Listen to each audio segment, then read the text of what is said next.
Hello students, myself Dr. Geeta Garg, Associate Professor Chemistry।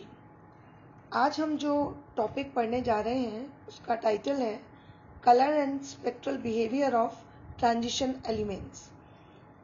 संक्रमण तत्व रंगीन क्यों दिखाई पड़ते हैं और उनका स्पेक्ट्रम किस तरह से उनका स्पेक्ट्रल बिहेवियर होता है, ये आज अपन डिस्कस करेंगे।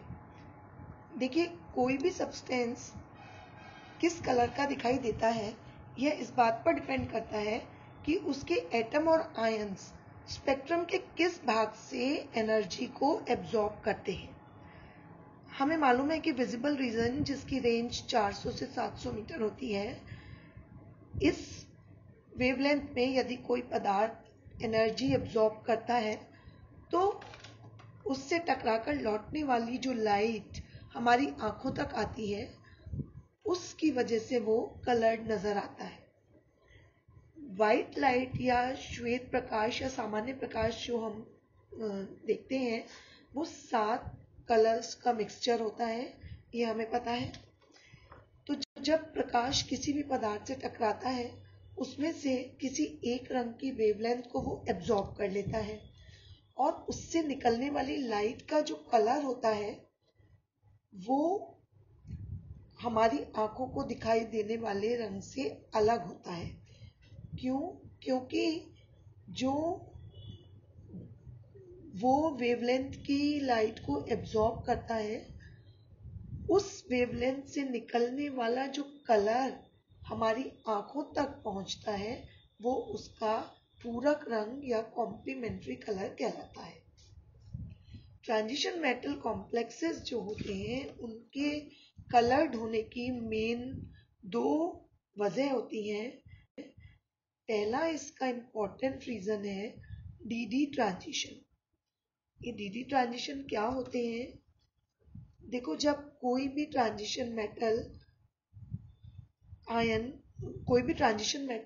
के लिगेंड के कांटेक्ट में वो जब आता है तो समान ऊर्जा वाले 5 डी कक्षक जो उस मेटल आयन के पास थे उनकी स्प्लिटिंग हो जाती है, जिससे कुछ D orbitals higher energy level के हो जाते हैं और कुछ D orbitals lower energy level के रह जाते हैं। जो ऑर्बिटल्स उच्च ऊर्जा स्तर पर होते हैं उन्हें ईजी ऑर्बिटल कहते हैं। जो ऑर्बिटल्स निम्न ऊर्जा स्तर पर होते हैं उन्हें T2G ऑर्बिटल कहते हैं। अब हम देखते हैं कि ऑक्टाहेड्रल फील्ड में डी ऑर्बिटल की स्प्लिटिंग किस प्रकार से होती है। जो डीजेनरेट डी ऑर्बिटल्स हैं 5, वो लिगेंड के कांटेक्ट में जब आते हैं ऑक्टाहेड्रल फील्ड में तो 3 T2G ऑर्बिटल और 2 EG ऑर्बिटल के रूप में उनकी स्प्लिटिंग हो जाती है। अब इस तरह से डी ऑर्बिटल्स की स्प्लिटिंग होने से इनके एनर्जी में अंतर आ जाता है। अब यदि लोअर एनर्जी ऑर्बिटल T2G से कोई इलेक्ट्रॉन हायर एनर्जी लेवल वाले EG ऑर्बिटल में जाएगा तो वह कम ऊर्जा वाले विजिबल रीजन से रेडिएशन को एब्जॉर्ब करेगा, जिससे वह कॉम्प्लेक्स कैसा हो जाएगा? कलर्ड हो जाएगा। इसको हम समझने के लिए हेक्सा एक्ो टाइटेनियम 3 कॉम्प्लेक्स जो कि पर्पल कलर का होता है उसको समझते हैं। तो इसके लिए हम टाइटेनियम के कॉम्प्लेक्स को देखें तो पता लगता है कि टाइटेनियम इसमें +3 ऑक्सीडेशन स्टेट में है, जिसके पास डी ऑर्बिटल में केवल 1 इलेक्ट्रॉन है। यहाँ पर 6 वाटर मॉलिक्यूल्स हैं जो कि इस टाइटेनियम आयन के साथ कोऑर्डिनेट बॉन्ड बना रहे हैं, जिससे कि ऑक्टाहेड्रल ज्योमेट्री बन रही है। अब ये स्प्लिटिंग आप देख रहे हैं।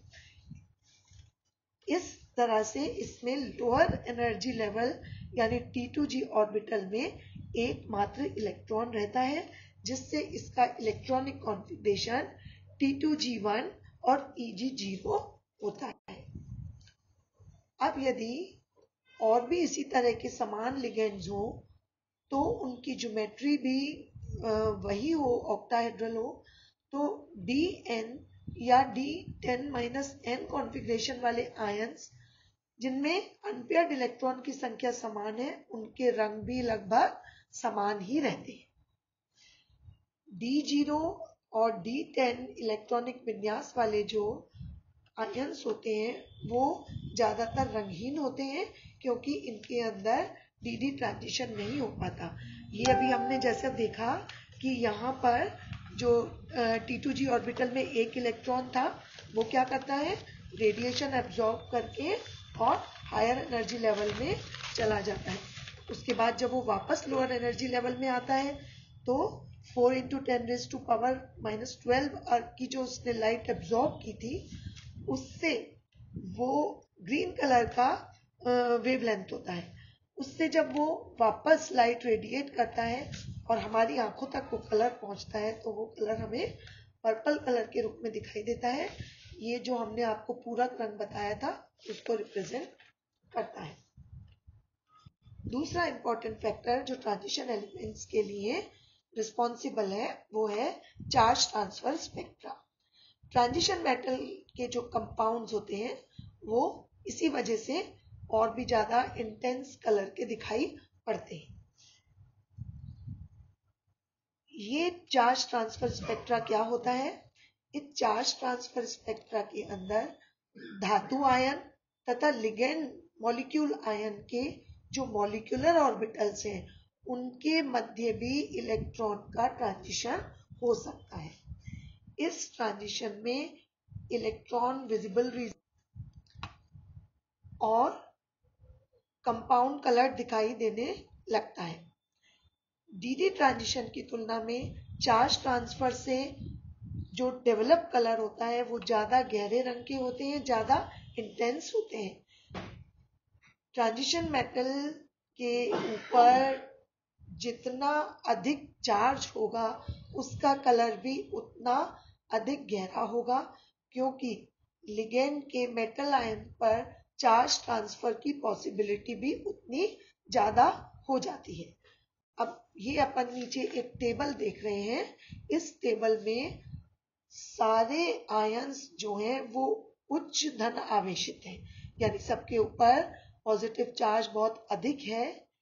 इस पॉजिटिव चार्ज के अधिक होने के बावजूद इनका इलेक्ट्रॉनिक विन्यास सभी का कैसा है? D0 इलेक्ट्रॉनिक विन्यास है, यानी इनके अंदर एक भी अनपेयर्ड इलेक्ट्रॉन मौजूद नहीं है। तो इसका मतलब dd ट्रांजिशन तो इनमें हो नहीं सकता। तो ये कलर्ड कैसे हैं? ये सभी बहुत इंटेंस कलर के हैं। क्यों? क्योंकि इसका कारण यही चार्ज ट्रांसफर स्पेक्ट्रा है। जैसे जैसे इनमें आवेश की मात्रा बढ़ती जा रही है इनके कलर की इंटेंसिटी भी बढ़ती जा रही है। उम्मीद करती हूँ आपको टॉपिक समझ आया होगा। Thank you.